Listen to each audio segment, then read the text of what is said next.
Hey y'all, praise, honor, and glory to the Most High God. Y'all see my little hair, my little honey bun, I call it. But anywho, yeah, so I wanted to share a message. Earlier, I made a video for the Practical Proverbs 31 series titled Learning to Accept Yourself. And in this video, I want to go over to a lot, some more detail. I wanted to keep that video, relatively short. But in this video, I just wanted, I guess, give you the nitty gritty as to certain things that had went on. So you can get more of an understanding, an in-depth understanding as to the things that I experienced, so you could see just how serious it was. So as you know, like with me, there was a point in time I couldn't really accept myself. I was very broken. I was very insecure. It had got to a point to where, I couldn't accept myself on it, really mainly getting caught up in my outward appearance. Like, I was very embarrassed at the fact that I had a gap between my teeth, y'all. I didn't even smile and take a picture showing my teeth because I was very embarrassed about that. I was growing up around a lot of females who didn't have a gap. And then me having a gap, I was embarrassed about it, y'all.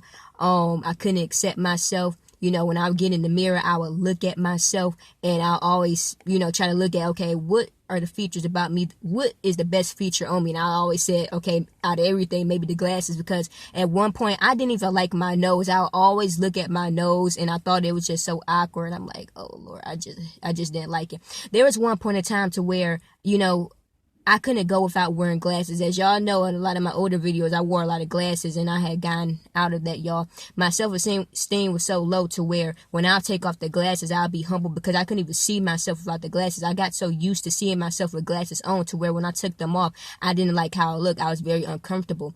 And, while growing up, like being in school, the bullying, that didn't help.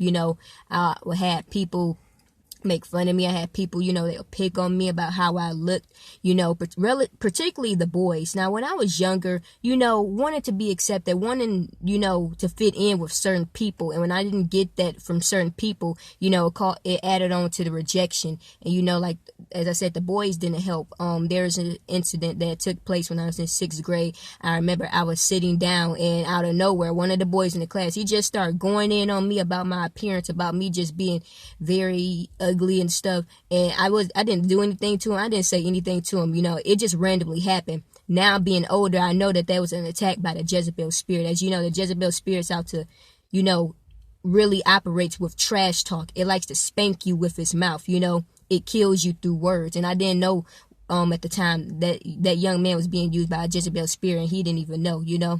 And I remember holding a lot of resentment towards him for that, now coming to the realization, being able to let that go. But it added on to my insecurities of how I looked. Like when I would take pictures, I would spend a lot of time snapping photos, trying to take the right picture. And if I didn't like it, I would delete it. I'll take more pictures, really getting caught up in vanity at the time. And, there was one point in time, like when it came to my voice, like how you hear me now, you hear how strong my voice is. My voice wasn't even always this strong. It was very weak. I was very timid. And when you would talk to me, if I even talked at all, when I would talk, I felt like, excuse me, y'all, I got cut off.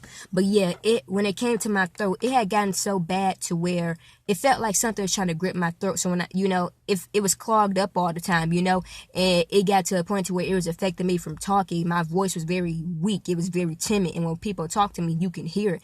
You can hear, me being very fragile and weak. A lot of people saw that, and, because I didn't know who I was, a lot of people played upon that, and a lot of people took advantage of me. They would do and say certain things to try to, belittle me, to try to break me more than what I already was, to try to get me to back into a corner, to intimidate me, y'all, because I was very, very vulnerable and I couldn't really accept myself. I couldn't really love myself. And even the people who was around me, who was able to love me for me, it's like it didn't too much help at the time because I wanted love from particular people, y'all. It was one of the desires in my heart. I don't know why, it just was. And when I didn't get the love from those people, it added on to the rejection.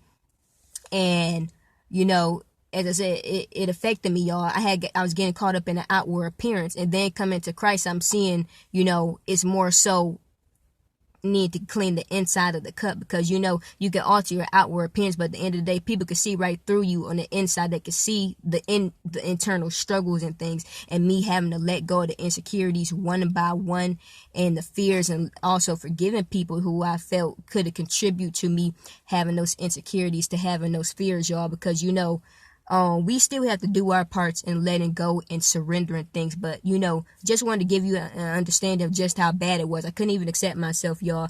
And, you know, the Lord, he was breaking me little by little. You know, I had to, you know, talk with the Lord. I was being open with him, and I wanted to get out of that because I didn't want to be in bondage to a lot of those things, you know, or in period. So, you know, he started breaking me of things little by little. I started losing, you know, my desire.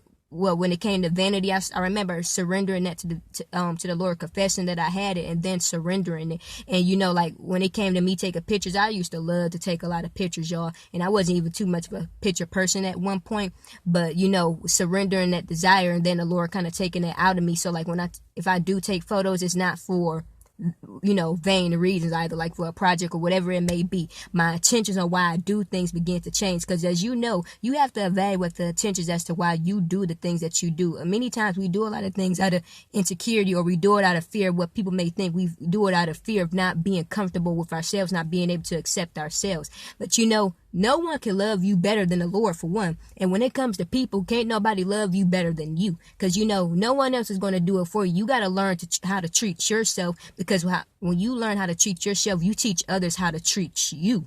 You know, you need to, you know, and they're gonna see that, y'all, because it's just part of your character. But they don't have it. You know, it takes having to surrender that to the Lord, because you can't do it by yourself. We can't do anything apart from Christ. We have to go through Christ to get this stuff done. And now being in a position to where I am thankful that the Lord, you know, really healing me, receiving my healing by faith. As you know, we have to receive our healing by faith, just like the woman with the issue of blood. But sometimes we may have certain things that we holding on to from the past that's trying to block us from keeping that deliverance, because it's one thing to have faith, and then it's another thing to keep enduring with that faith. And sometimes we may have certain issues that we have not dealt with that tries to block that. So, you know, the Lord, you know, taking me back to certain things that I can just confess and let go, and then need to keep renewing my mind and casting down any strongholds that the enemy may try to bring up. Because there was times where the enemy, he was trying to bring up past memories to try to keep me feeling hurt about things, to try to keep me feeling insecure, to try to keep me feeling rejected. And when those thoughts would come back, I had to cast them down to the pits of hell, you know, because the enemy would try to form strongholds, y'all, like that. And really need, you know, taking time to really have to renew the mind. Like with me with the glasses, I told you I was very insecure about, you know, going outside without my glasses. So one time, you know, the Lord, he started working me into it. I remember taking off my glasses maybe for about a couple hours and stuff, like when I was going outside. Like there were some times, like if I ever went out at night, if I had to go out at night, I didn't wear the glasses then.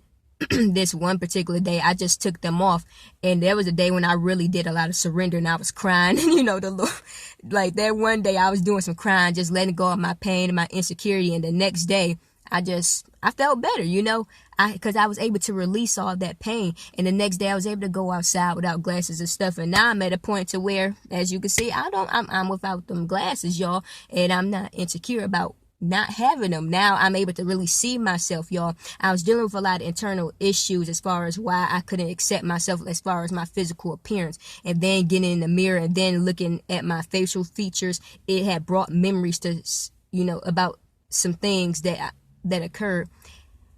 And I didn't like too much want y'all to get the wrong impression with me saying that. I had a lot of resentment towards one of my relatives who I look like. And when I look at myself in the mirror, I would see a reflection of that family member who I couldn't stand. And it just made me even more upset, you know. So really having to let that go and forgive and get the understanding, surrendering the pride so the Lord can give me the truth.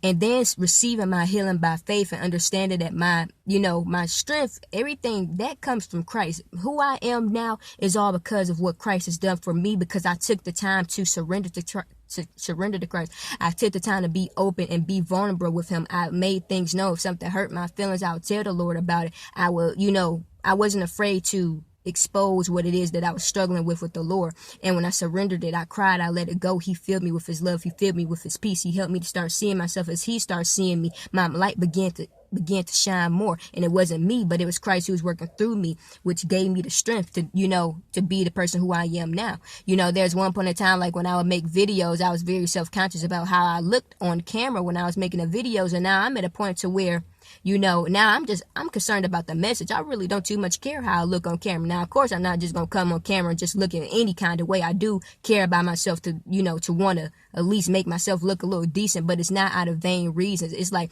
suppose my hair is very jacked up on one day. I wouldn't care getting no camera doing that, y'all, because it's about the message. You don't come to look at my outward appearance. You come to hear what Christ has to say through me, Now, I can't control as far as people on their end, as far as if they getting caught up in vanity or what, but it just goes to show y'all, we really need Christ with this stuff. And the fact that I'm able to sit up here and tell you the stuff that I was dealing with, y'all, that caused me a lot of pain, that caused me a lot of insecurity, because a lot of things that people did and said to me, I had to block that out, y'all, because at the end of the day, no one could really love me like Christ could love me. And people-wise, can't nobody love me better than me, and I have to do all things through Christ.